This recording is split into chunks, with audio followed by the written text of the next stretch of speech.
Hello, this is Nicole Whitlock with the eCom Sellers podcast. And I have with me my awesome, my amazing co host on this journey. Kelly, the eCom Mom Ward. All right, Kelly, I'm so glad to see you. So, Kelly and I come to you every Monday at 8:30 p.m. Central Standard Time to talk with you about e commerce news, tips, and more. We hope that you'll come back and join us every Monday at the same time. And please share this out, share it with a friend. If you're interested in staying on top of what's happening in the e commerce space, we talk about all things and everything e commerce related. So, well, at least we try to. So, with that being said, Kelly, how is your day going? Oh, it's just been crazy. Just doing the normal stuff. It's beginning of March, so if you haven't already, I just used mine last week. I used my eBay supplies coupon, and Okay. they came fast. I mean, they were there, shipped. They arrived within the next couple of days. I need some more of the medium size padded bubble mailers. Mm-hmm. I have plain ones. But I try to use those only for my other sites I sell on. And I Mm-hmm. like to use the eBay. Try to use. I don't want to use the eBay ones on my Mercari sales or you know. Yeah. So I have Okay. those came in and just it's gearing up to the end of getting close to spring break. That's coming up. I got some birthdays coming up this month in my house, so have to decide on what kind of cakes they want. And Well, we are in the middle of spring break right now. Um, so my kids are home and I'm trying to figure out what we're going to do and how we're going to do what we're going to do. We were at the storage unit yesterday, and so trying to reorganize some stuff, consolidate, and get some stuff out, get more stuff listed. So during spring break, my hope, my prayer, my wish, fingers crossed, that my kids will help with getting more listings up. So maybe we'll be able to double our listings this week, which will be good. And right now, my son is downstairs standing in the front door because we got to repaint the front door. Nothing like being in an HOA. They always have something to say. Anyway, and I just rhymed. I didn't mean to do that. But anyway, um, and this was a very active week last week. So Nicholas had, let's see, he was in Special Olympics basketball. He got a gold medal. So I have this. It is heavy. I can't believe how heavy this thing is. Like it is heavy, heavy. Yes. So he got a gold medal. I don't know. It's getting the glare or whatever. But anyway, so I'm excited for him as well. See, Kelly knows the sign for yay celebration. Um, and then Tony was in the track meet, and he came in fifth place, but that's okay. We're working on him. So this summer, that's going to be one of our things is to focus on getting him a track coach to help him with his skills, develop his skills more. And then Nicholas went to a dance. He went to a dance for the first time ever. First time ever. And of course, the suit when he got home, like I went with him and came back. And of course, it's got everything under the sun on it, from cupcake cream stuff to, to popcorn to everything else. But he had a great time, and then I took him out to celebrate for breakfast because he doesn't get to do the traditional go out on, like, the dance night dates. So there's no going to the dinner, or we're in the putting the corsage on the girl and all that other stuff. Maybe one day. I hope so. Maybe. You never know. So anyway, you never know. So anyway, I'm excited for him. But yes, Nicholas in Special Olympics. I'm so proud of him. So it's been really busy.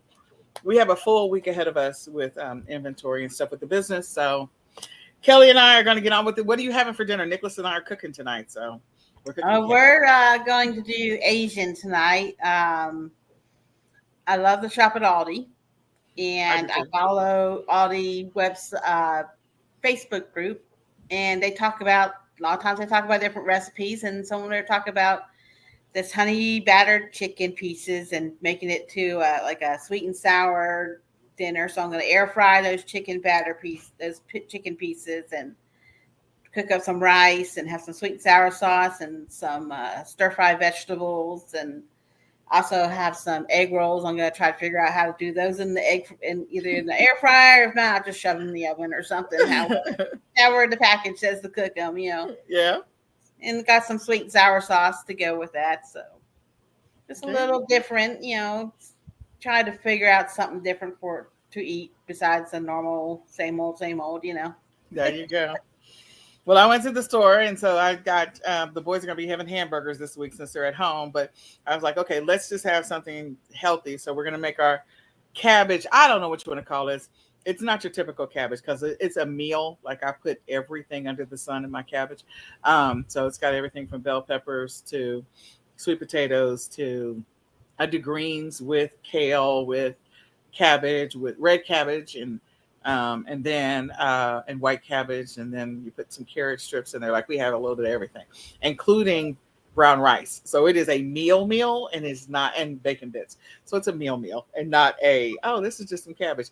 So that way they can have that for dinner as well. So we'll see how they do this spring break, and then at the end of spring break, I get to work on taxes, and more taxes. I'm not looking forward to that. Trust me.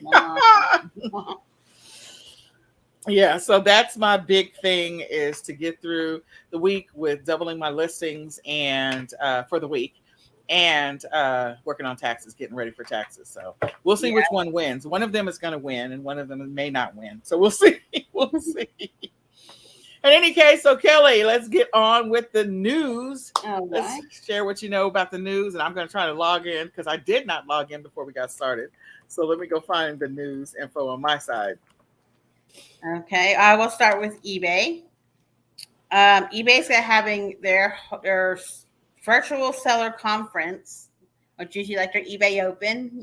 Before COVID happened, they're having eBay Open like in Las Vegas, and everyone to Las Vegas, and it sounded like lots of fun. But I never got a chance to get there. But their virtual seller conference will be in September. It'll be a 3-day event. It'll be online only. When it gets closer, they'll send like a sign up for you to sign up to be able to attend. And a lot of times, if you're an early sign up, they gave away like eBay swag and stuff. So look out for that. But it'll take place the week of September 19th. But this week, if you haven't seen it already in your email, you might want to check on eBay in the sellers area. They're having a seller check-in, which is kind of like a little mini, check-in with the sellers on March 10th from 1 to 3 p.m. Pacific Standard Time. But registration is required. I've seen a couple emails in mine. Unfortunately, I'll be working my nursing job that day, so I won't be able to attend. But if you're able to, register so you can, put your feedback about what you think about selling on eBay, because they want to list. They want to hear from the sellers. And one of the things that people are worried about is the latest eBay coupon that they have right now has been driving sales to brands away from a lot of sellers, because the coupon is for certified refurbished items and only, and you have to be a approved certified refurbished seller on eBay, which means you had to go through all these checks and balances and be okayed by eBay. And most of those certified refurbished people are from brand names. Okay. So a lot of sellers are not happy about that coupon because it's, seems to be driving more traffic towards the bigger brands that are selling on eBay. Amazon will change how it will notify sellers of buyers canceling orders. Like if it's a merchant fulfilled order, they're going to change if the buyer decides to cancel, instead of it coming through your messages. It's going to be it will appear in a banner on your manage orders page. That's how you'll be notified. So that will start April 27th of this year is when they're going to start doing that. So if you maybe use someone else to send out your shipping, you might have to figure out how that's going to work. Especially you don't want to be sending out stuff that someone's canceled and then it gets shipped out and they don't ever send it back, or it gets lost. Also, Amazon's will be enticing new sellers with up to 50K in incentives. New professional sellers who this includes new professional sellers who listed their first product on or after January 1st of this year. And it includes like credits for shipping items into Amazon FBA, credits for Amazon Vine. It's not like real monetary. We're going to send you $5,000 to start your business. No, it's credits on the website for like advertising and such for your new products. But it's something to look into for new sellers. Alibaba. Alibaba's having their March Expo right now. It's online. They also have live product demos on their site. You can click to view live streams or replay them on the Alibaba website. So if maybe you're looking for a new private label item to do, that could be something to look at. And you can actually see the item and how it works before you decide to, sell it or not. Okay. And that's really all the news that I found. So. Okay. All right. Well, once you mentioned Alibaba, I was thinking about a couple of things. So I do have a couple of things. I'm trying to find those two sites. One of them, of course, has to do with the Canton Fair, and then we have India Fair 2022. I'm trying to pull those up.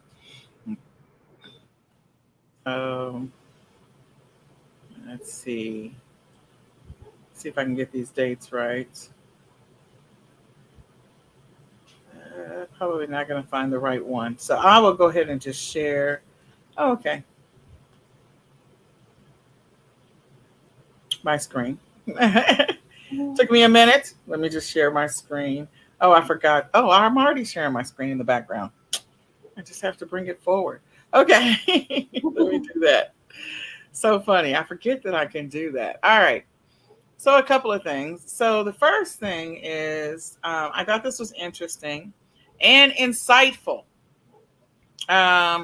So Amazon is closing its physical bookstores. So remember when they opened up all these stores? So they only have 68 of them, and they're actually closing them, which I thought that was pretty interesting, that they're closing those. There was another article. Let me see if I can find it real quick on Teams. There it is. Okay, so I did have it open. So, whoops. 60% of teens want to launch their own businesses instead of working a regular job. Now, this I thought was awesome. First of all, teaching kids to be their own business owners and running their own business. That is always good news. So this is on CNBC. And I thought it was very insightful because of the fact they said 1,000 teens surveyed between the ages of 13 and 17. This was conducted in December that they want to open their own business. So, I just think that is awesome and a great opportunity to get kids learning how to make money on their own. So if they don't want to work for somebody for the rest of their life, that they can run their own business and do their own thing. So yeah, I could see that could be good, but I'm looking of it both ways. Like, it's good, it's just teaching about business, but also having a job will also teach them how to track their time better and, learn that responsibility. It's like I'm seeing both ways. I'm like, maybe they need that little bit of having a job for just a little bit. Yeah. Learn. They got to learn time management. They've got to learn regulation, meaning learning how. I mean, some of that time management they hopefully are learning in high school. I don't know. I feel like my high schooler is not quite learning time management yet. So we're working on some activities to teach him time management. But yeah, they do have to learn how to regulate their time, manage their time. They also have to learn how to be disciplined to do things. And again, some of that you will learn in high school, some of it you won't. And so if you can be disciplined and routine about different things, then you might make an awesome entrepreneur. Um, and I know there always be positions that need to be filled. So just a heads up for everybody this Yeah. summer as we go into the summer. You start going to different restaurants where normally teens are filling those positions or grocery stores or whatever, and you don't see as many kids working jobs this summer. It could be that a lot of them are trying to figure out how to be entrepreneurs. Now, that doesn't mean that they're not, like, some of them will be entrepreneurs and will start their own lawn business and be out, mowing lawns or, you know, cleaning up shingles or doing whatever they're going to be doing. I think it's awesome. Whatever they decide to do, there will be some manual labor possibly involved in it, and someone will create online businesses. Who knows? I just think it's interesting. So, okay. And then the article, sorry for about Amazon closing its bookstores, is in CNN. So you can go and check that out. Then in Market Pulse, I know Kelly looks at e-commerce bites. So in Market Pulse, I was pulling up 3 articles. So one of them is Shopify is now 50% as large as Amazon's marketplace. That is a big deal. That's a big deal. Surpassing 54 billion. So I think that is very interesting. The Shopify is now or close to 50%. So that means, again, there's an opportunity for those of you that don't have Shopify stores. I mean, just look, you can come check, you can sign up for our mastery. Shopify, create a Shopify store. You probably have some products that you could create on Shopify if you don't want to sell on the other platforms anymore. The next one is Target is not scaling its marketplace. So if you don't know, most of the stores have their own marketplaces. Like, if you can learn how to sell on Target.com. You can learn how to sell on HomeDepot.com, Lowe's.com. When I first learned how to sell on other platforms, I learned on eBay, but I also learned about Sears.com and putting your products on Sears.com. So there's different marketplaces that are available, and they are saying that they're not scaling it. So in 3 years, the marketplace has grown to 450 sellers, according to the marketplace Pulse. And so they've added 180 new sellers. So clearly they don't have as many sellers as they do. And the marketplace has over 250,000 products with 450 sellers. So these guys must be crushing it. Whoever they are clearly crushing it. So that's interesting to know and interesting to find, but they're not planning on scaling it. So yeah, it sounds like they're very choosy about who they allow to be on their site. Correct. And I'd agree with that. And then 60,000 Amazon sellers exceed $1 million in sales. So there's a lot of sellers that are on Amazon. And of those, there's only a million. There's only a handful, 60,000 that have exceeded $1 million in sales on Amazon in 2021. So that's in 2021. If you've been selling for a while, like, your cumulative sales may actually equal a million. But again, in 2021, 60,000. So that looks like, I mean, if you look at the numbers year over year, you see what it's tracking, the number of sellers and their annual sales. Like, this is very interesting data to see. So at least it looks like 350,000 hit 100,000 in sales, I guess. And 50 hit $100 million in sales on Amazon. That's a lot.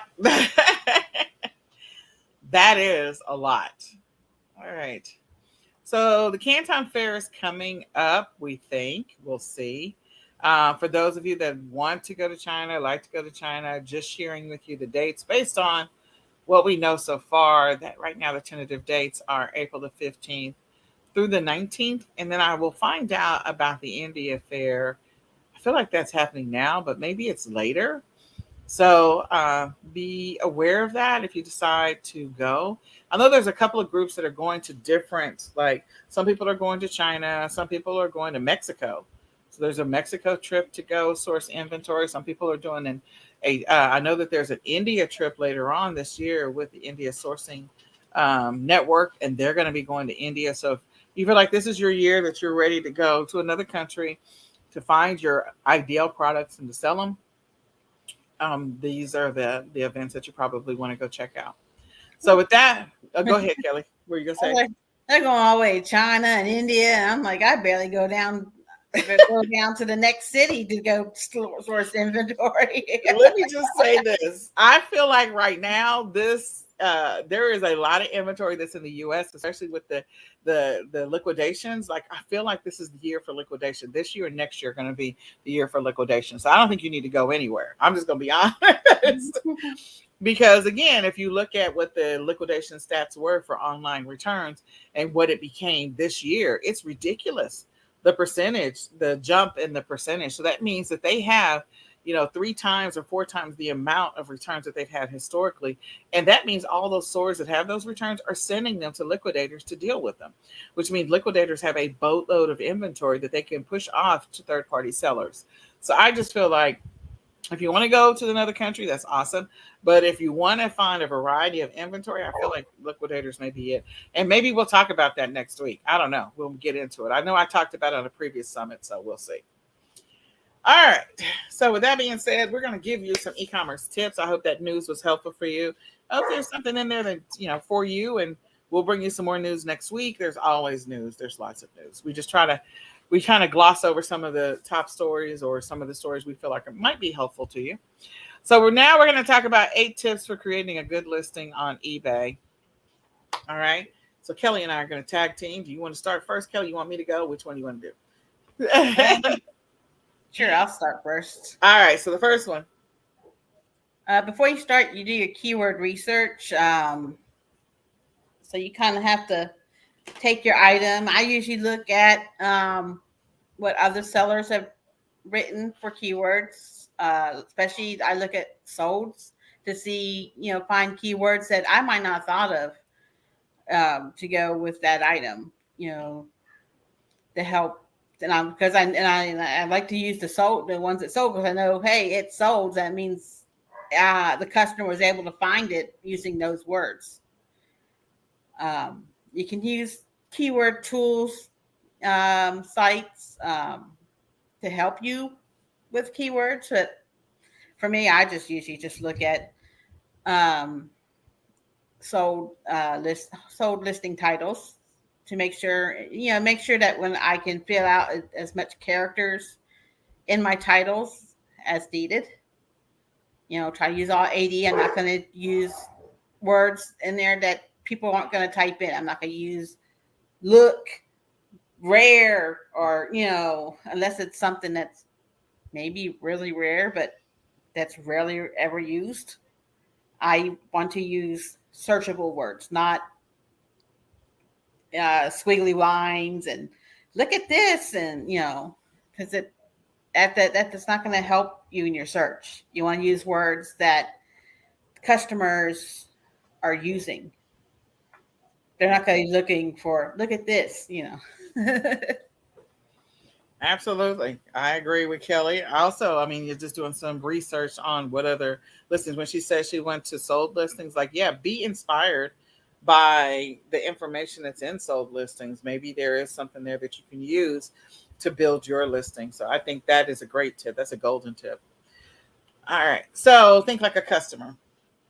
So when you're thinking about creating this listing, for some of the products that you sell, not all of them, there is going to be some level of emotion. It could be any of the 5 senses that are going to be tied to this product in some kind of way. It could be something that's going to actually impact that person's life in a positive way. So, if you're selling things like maybe you're selling things to repair a laptop, then that's one thing. And so when that person buys that part from you, there isn't probably a major emotion that's associated with it. They're just maybe happy and joyous to be able to have that laptop working again. So maybe you put that in there and say, okay, we're selling this, blah, blah, blah. And if you're having problems with your keyboard, then this will help you restore your laptop back to new condition or something like that. Think like a customer, how it may change the customer's life, how it's going to impact them, how they will feel once they receive the item or use the item. and how is that going to change their life or impact their life in a positive way. Again, not all the products that you sell on eBay are going to have that emotion tied to it, but some of them will. And so take the opportunity to think like a customer. How would that customer feel when they use or receive your product? How will it impact their lives, positive or what? Okay. Optimize your title, like I was saying before. Make sure you use all 80 characters. Um, don't be putting words on and emojis that, because no one searches with a smiley face or, or arrows or blinking things. I don't know if they have that anymore, but use those 80 characters smartly. You know, don't and don't put a lot of commas and everything, because when eBay searches, when the computer searches, it searches the words together. But if you put a comma in there, it breaks it up.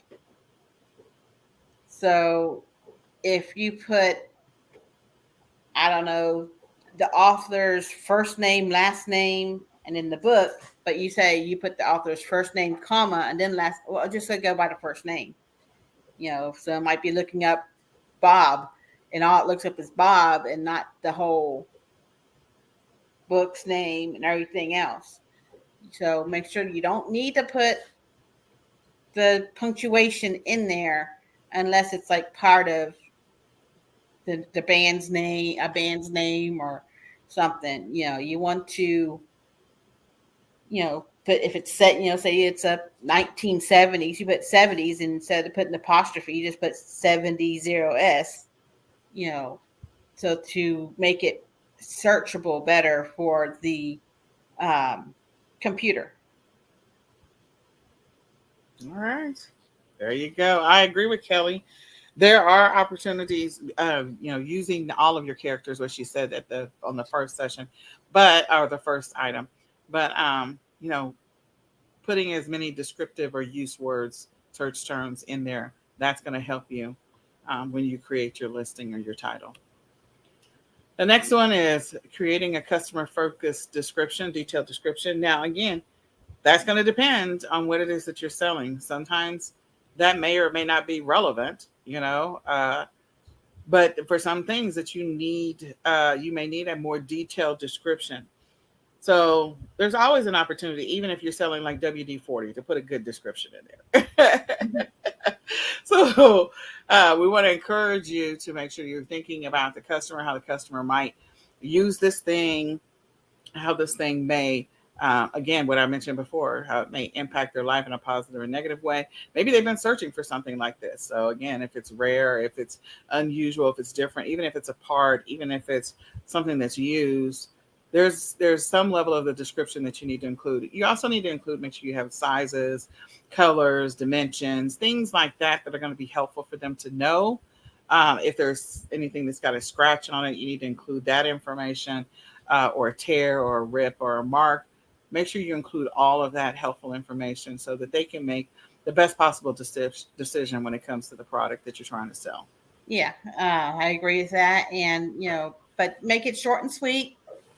Kiss it, keep it simple, because you don't want to write 3 pages about this item that you're selling for $15.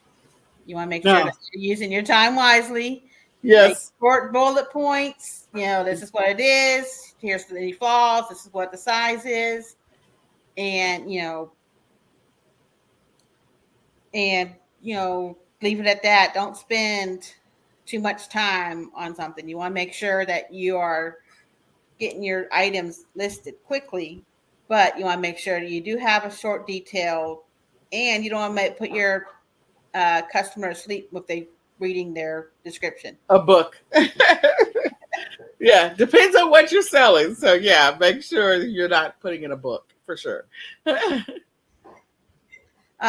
high quality photos. Yes, make sure you have a white, or I know most places say white, but like if it's something that's all white, I do a background. I do a lot of coffee mugs, and so a lot of them are white. So I do them use a black background, which is basically I have a poster board. It's black, and I put it behind the item and uh, do that. I use a background remover, and eBay has one. It's not great because it'll take out some of the item. So I use Photo Room is what I use. I use the free version. You could buy the not you could pay for the upgrade and not have the watermark on it. But that's up to you. It's easy to use. I do lots of clothes, and sometimes you have like T-shirts and it has like a really cool back and a plain front. So sometimes you might want to even try to do collage where you have a couple pictures because that might your picture, someone else has the same shirt, but you have the picture of the front and back in as your head as your item picture in the front, and that might grab your customer. So you have to make sure good lighting. You have a nice, not a busy background, black, white, or some people like to do the little wood looking, just to look different. So, and now make sure that their camera is not blurred and fingers in the way and Yeah. Clean the lens on your camera. If you're using your phone, make sure the lens is cleaned on that. There's nothing like going, what is this hazy kind of picture? It's like it's very hazy here. Yeah, definitely. And there's those backdrops, depending on what you're selling. Like there's backdrops that you can buy that you can hang and take the pictures of the items in front of that as well. And again, if you're selling things that are either broken, torn, ripped, whatever, make sure that you take pictures to indicate where there is a scratch or whatever so that it is part of the listing. So that when a person receives it, even though you put it in the words, you also have a picture of it. And fill in as many of your pictures as possible. Having more than 3 pictures is good. If you only got 1 picture, there's some data around the more pictures you have on eBay for a specific item, the higher the chances that item will move a little bit faster. So take the opportunity, take the front, back, and sides and all of that fun stuff and point out any issues. Like I listed a CD today. I took 5 pictures, front, back, inside, and then the front and back of the actual CD. So, yeah, I took 5 pictures for a CD. There you go. So yeah, take the pictures. More is better than less. So, all right. So price your product correctly. I've always had the philosophy, my price is my price. But I did do some research. So back on number 1, okay, do some research. Not only are we doing keyword research, but we're also doing some product research to figure out what is this thing selling for. And, I'm not going to list something for $2,000 when it clearly only sells for I don't know, 10. So make sure you list $10, not 10,000. So make sure you price your product realistically and wisely and right. If you have to do some research, like rare things where you have to go do some deep research and you've got some level of authentication that would justify the price, then that makes sense. But if you're just randomly saying, okay, well, everybody is selling, I don't know, this, I'm trying to think of something. This water bottle. Everyone is selling the same water bottle, and the price range for the water bottle is anywhere from $10 to $20, but you decide you want to list it for $50. There has to be a justification for listing it for $50. I don't know what you're trying to do there, but make sure you have a justification as to why there's a need for your price to be way off in left field when it's just a water bottle. Okay? And don't be the tank it to the bottom. I know people want to sell their stuff quickly, but if everyone's selling it, if it's selling consistently at $15, don't be the one to put it down to 10 or 5. Yeah. Don't tank the price. Yeah. Yeah. Don't do that. Makes it hard. Know your shipping specifics. I can't say that word. Specifics. Or how? Yeah. Okay, so when I'm listing an item, I make sure I measure that item, or if it's going to be folded up like a piece of clothes, about how big it's going to be, so I can figure out which with how what I'm going to ship it in. Is it going to need a box? Can it go in a poly mailer? Does it need a bubble mailer? And what size of bubble mailer do I think I'm going to use? And then I weigh it before before I put it in the mailer, because I know about a mailer add 1 or 2 ounces more. A box at about 3 or 4 ounces more, depending, maybe about, if it has to be a really big box, then it could be up to a half pound more. You learn as you go along to about what the added cost of shipping will be for your boxes, and if you're going to need bubble wrap or any other filler to ship something. Also, you have to know what company you plan to use. Something that's bigger than a 12 by 12 by 12 and is kind of a little bit heavier, you might be looking at FedEx or UPS, because they have a better shipping rate than the post office at that larger size. And I see people coming into the post office with these huge boxes, and and they're going through the line. I'm like, oh Lord, people, you need to go check FedEx or UPS, just see what the price difference is, because they could save you $10-15 on shipping right there, just using the other company.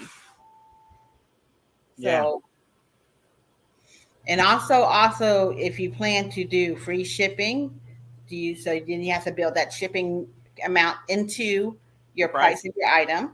Mm-hmm. Or if you're going to do calculated shipping, so you have to have that, what your final shipping weight would be. Or are you just going to do like a flat rate? Say, I'm going to charge $4.99 for anything that's under a pound.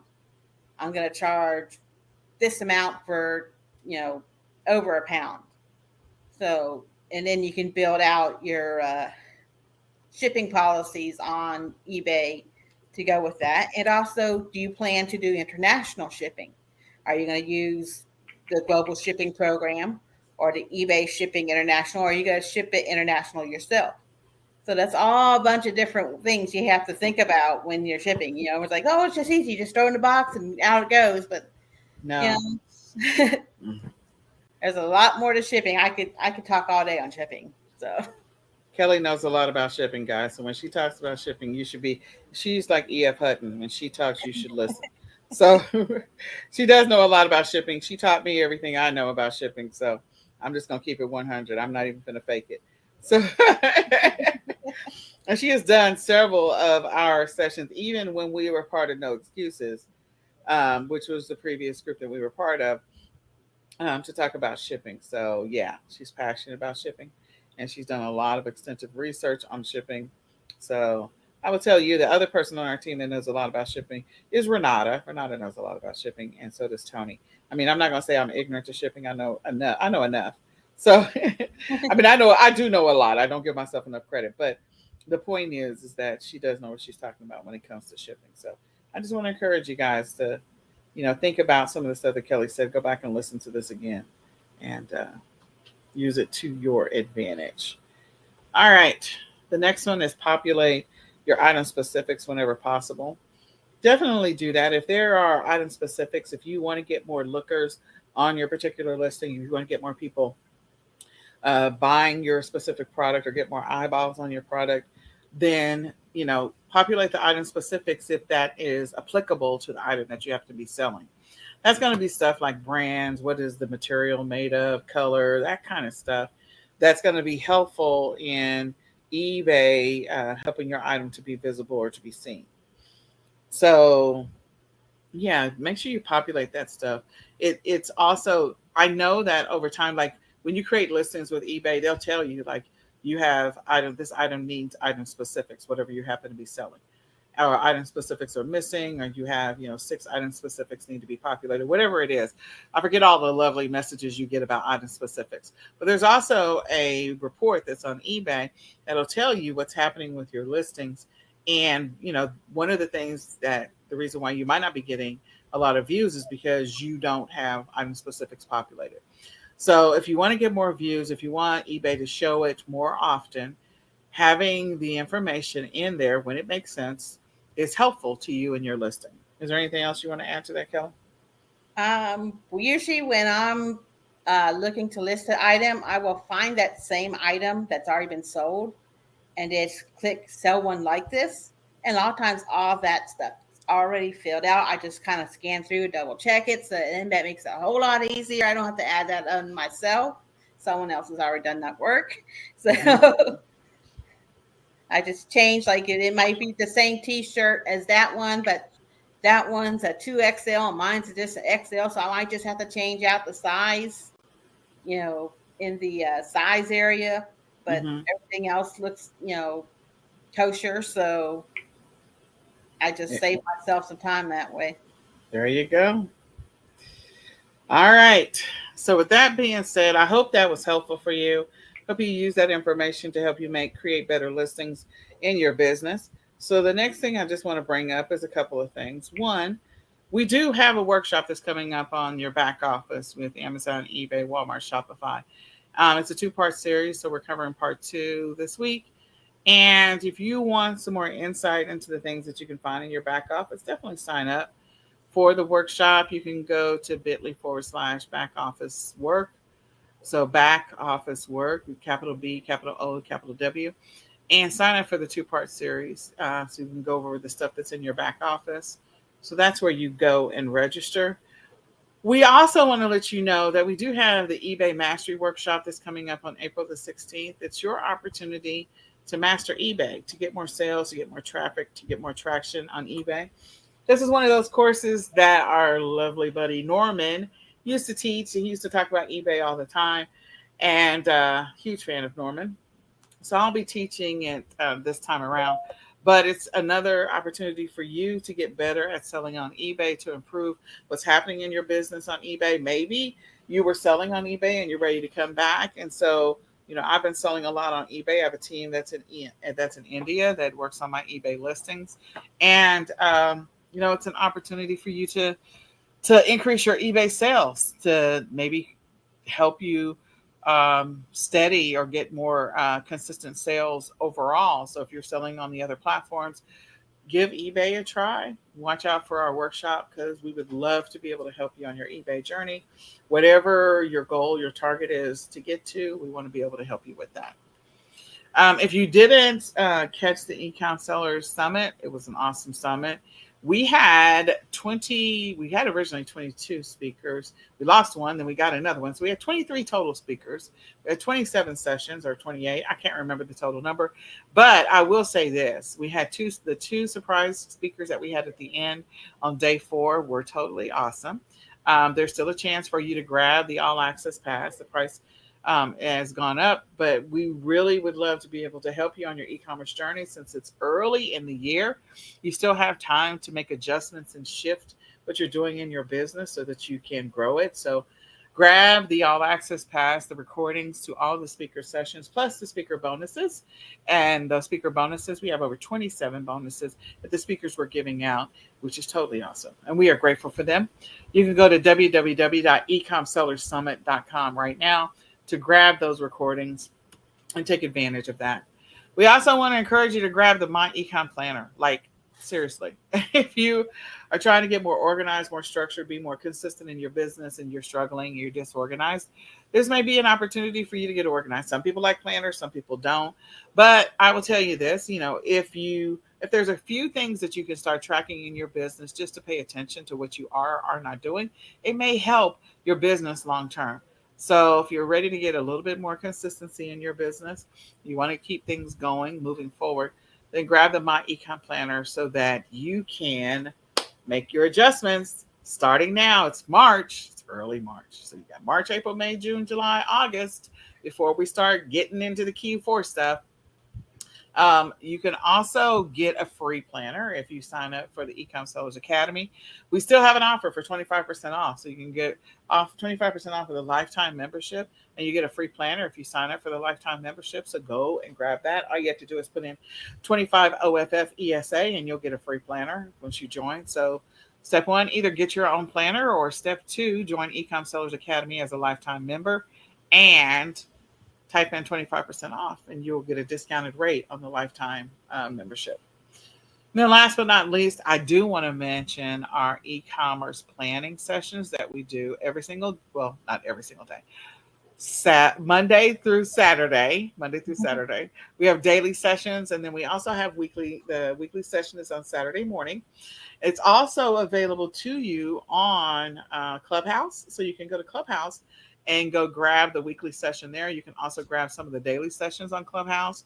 In addition to that, we do a monthly session where we do monthly planning. The next month we'll be planning for is April, and that we'll do that the last Sunday of the month. So the last Sunday in March is when we will plan for April. And we just want to invite you to come and hang out with us. Start getting more organized in your business. Start building some traction around the things that are going to help you scale your business or move your business forward, or just, get consistent about some stuff. Maybe you're not consistently listing. If nothing else, get that going. So I hope that that is helpful for you all. I hope that you'll check those things out. I hope you'll come back and look at those. So let me pull this back and go over here. So is there anything else, Kelly, that we want to add, tell, share that I may not have thought of? Just get ready for spring. Spring is right around the corner. I mean, the weather's been beautiful here in Texas. Yeah. So they're trying to scare us with another potential freeze. What? I'm like, what? No. I don't know if it's going to be a real freeze or a fake freeze. I don't know, but we're just like, we're not having it. Let's just tell you, the Texans are not having it. So we're not interested. Take that somewhere else. All right. All right. With that being said, my name is Nicole Whitlock. This is the awesome, the beautiful Miss Kelly, the eCom Mom Ward. This is the eCom Sellers Podcast. We do this every Monday at 8:30 p.m. Central Standard Time. We invite you to come back, hang out with us. We would love to be able to help you on your e-commerce journey. We'd love to be able to bless you in your business. So come check it out. Share this out with a friend, and we hope to see you next week. We're going to say goodbye for now. Bye, y'all.